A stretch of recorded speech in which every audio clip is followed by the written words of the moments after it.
তিস্তায় এক ফোঁটা পানিও আনতে পারেনি হাসিনা সরকার, বরং ভারতের সঙ্গে আঁতাত করে ক্ষমতা পাকাপোক্ত করে বলে মন্তব্য করেছেন বিএনপি চেয়ারপারসনের উপদেষ্টা জয়নুল আবদিন ফারুক।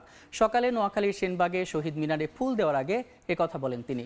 ভোট বিলম্বিত হলে ষড়যন্ত্র হতে পারে এমন আশঙ্কা প্রকাশ করে দ্রুত নির্বাচনী তফসিল ঘোষণারও দাবি জানান তিনি।